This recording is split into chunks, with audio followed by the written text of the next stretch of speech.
नमस्कार, मैं ऋषु कुमार आप सभी का शिक्षाश्री के डेली जीके प्रोग्राम में स्वागत करता हूं। आज से हम लोग जीके सुपर 30 के जगह पर daily GK programme with detailed explanation को स्टार्ट कर रहे हैं। इसमें 10 क्वेश्चंस होंगे पूरे विश्लेषण के साथ। तो आशा करेंगे कि आप सभी को ये क्लास उतना ही पसंद आएगा जितना जीके सुपर 30 आता है, और आप लोग ज़्यादा से ज़्यादा दोस्तों में फैलाएंगे।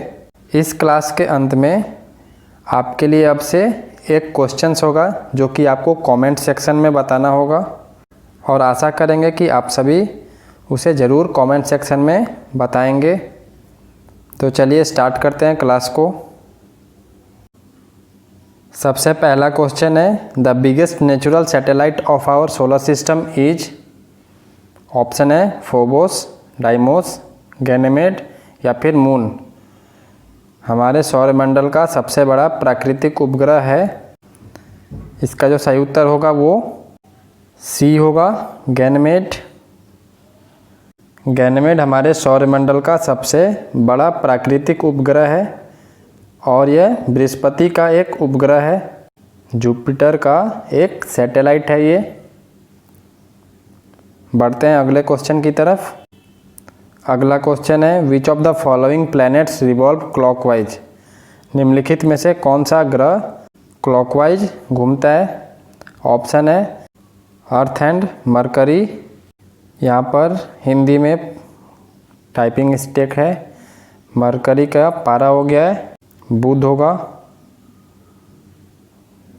सेकेंड ऑप्शन है वेनस एंड यूरेनस। थर्ड है यूरेनस एंड नेपच्यून या फिर वेनस एंड नेपच्यून। इसका जो सही उत्तर होगा वो बी होगा, वेनस एंड यूरेनस। शुक्र और यूरेनस ये हमारे सौरमंडल के केवल ग्रह हैं जो क्लॉकवाइज की दिशा में घूमते हैं। अगला क्वेश्चन है, as compare to earth the gravitational pull of moon is. पृथ्वी की तुलना में चंद्रमा का गुरुत्वाकर्षण खिंचाव है। ऑप्शन है 1/6 टाइम्स, 1/2 यानी कि हाफ टाइम्स, 2 टाइम्स या फिर 4 टाइम्स। इसका जो सही उत्तर होगा वो ए होगा, 1/6 बार 1/6 टाइम्स। चंद्रमा का गुरुत्वाकर्षण खिंचाव पृथ्वी का लगभग 1/6 गुना है। अगला है, which article of the constitution permit the Supreme Court to give advice to president. संविधान का कौन सा अनुच्छेद राष्ट्रपति को सलाह देने के लिए सर्वोच्च न्यायालय की अनुमति देता है। ऑप्शन है अनुच्छेद 138, अनुच्छेद 147, अनुच्छेद 143 या फिर अनुच्छेद 139। इसका सही उत्तर होगा सी, अनुच्छेद 143 आर्टिकल 143। संविधान का अनुच्छेद 143 सुप्रीम कोर्ट के सलाहकार क्षेत्राधिकार पर निर्भर करता है।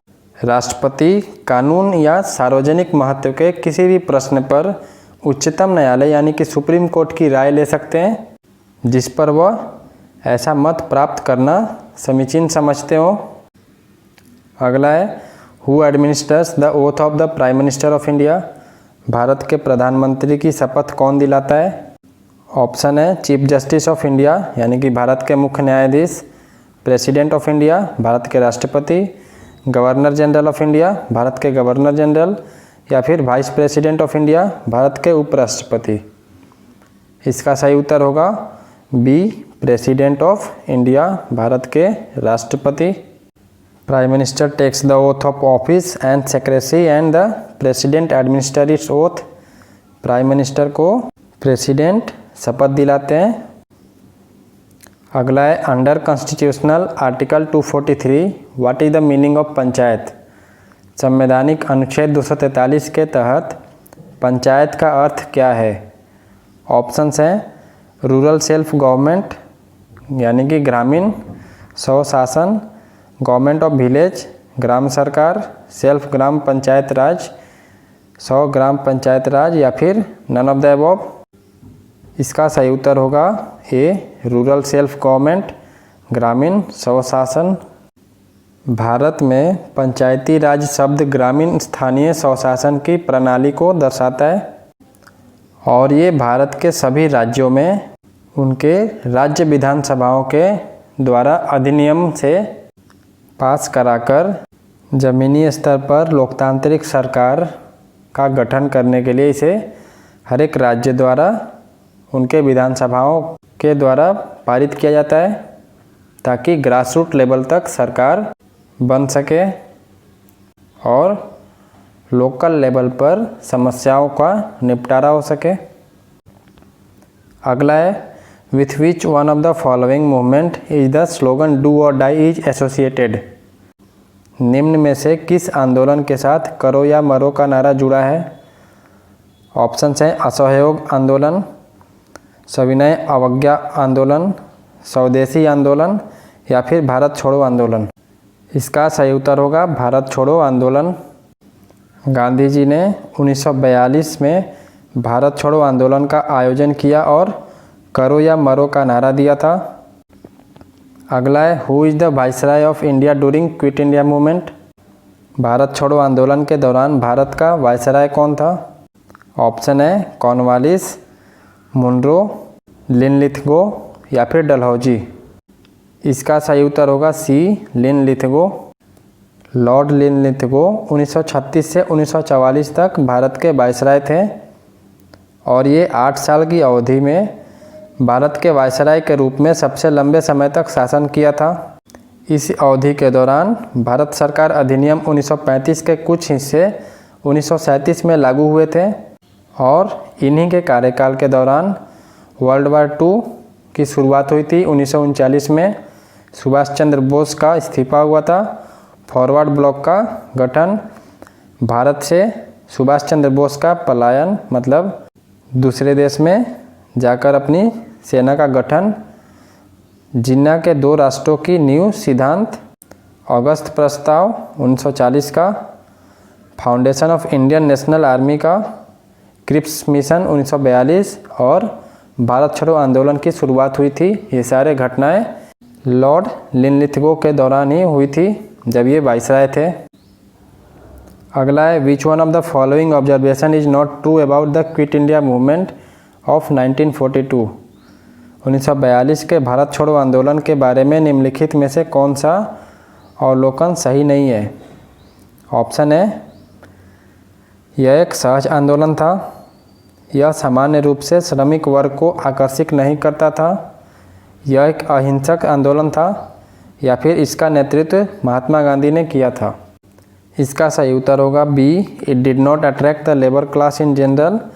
यह सामान्य रूप से श्रमिक वर्ग को आकर्षित नहीं करता था। क्विट इंडिया मूवमेंट था क्या? भारत छोड़ो आंदोलन था क्या? ये भारत छोड़ो आंदोलन, इसको हम लोग अगस्त आंदोलन या फिर अगस्त क्रांति से भी जानते हैं। इसको महात्मा गांधी द्वारा अखिल भारतीय कांग्रेस समिति के बॉम्बे सत्र में 8 अगस्त 1942 को, जब सेकेंड वर्ल्ड वार चल रहा था, उसी के दौरान शुरू किया गया था और उस दौरान शुरू किया गया ये आंदोलन जिसमें भारत के ब्रिटिश शासन को समाप्त करने की मांग की गई थी। अगला क्वेश्चन है जो कि लास्ट क्वेश्चन है, during the freedom struggle Aruna Asaf Ali was a major women organiser of the underground activities in. स्वतंत्रता संग्राम के दौरान अरुणा असफ अली भूमिगत गतिविधियों की एक प्रमुख महिला आयोजक थी। ऑप्शन है भारत छोड़ो आंदोलन की, सविनय अवज्ञा आंदोलन यानी कि सिविल डिसोबिडियंस मूवमेंट की, स्वदेशी आंदोलन या फिर खिलाफत मूवमेंट, खिलाफत आंदोलन का। इसका सही उत्तर होगा क्विट इंडिया मूवमेंट, भारत छोड़ो आंदोलन की। अरुणा असफ अली एक स्वतंत्रता सेनानी थी और उन्हें भारत छोड़ो आंदोलन के दौरान बॉम्बे में कांग्रेस का झंडा फहराने के लिए याद किया जाता है, क्योंकि उन्होंने महात्मा गांधी के ऐलान के बाद बॉम्बे में झंडा फहराया था और उन्हें स्वतंत्रता आंदोलन की ग्रैंड ओल्ड लेडी के रूप में भी जाना जाता है। इस तरीके से डेली जी के प्रोग्राम यहीं पर ख़त्म होता है, लेकिन अब हम लोग बढ़ते हैं अभ्यास प्रश्न के तरफ, जो कि आपको कमेंट सेक्शन में बताना है। प्रश्न है, on which date the international custom day is observed. किस दिन अंतर्राष्ट्रीय सीमा शुल्क दिवस मनाया जाता है? ऑप्शन है 25 मार्च, 26 जनवरी, 27 अप्रैल या फिर 30 मई। आप इसका उत्तर हमें कमेंट सेक्शन में ज़रूर दीजिए और इसका उत्तर हम आपको अगले सेशन में बताएंगे। आशा करेंगे कि आप सभी इसका उत्तर कमेंट सेक्शन में देंगे। तब तक के लिए धन्यवाद। जय हिंद, जय भारत।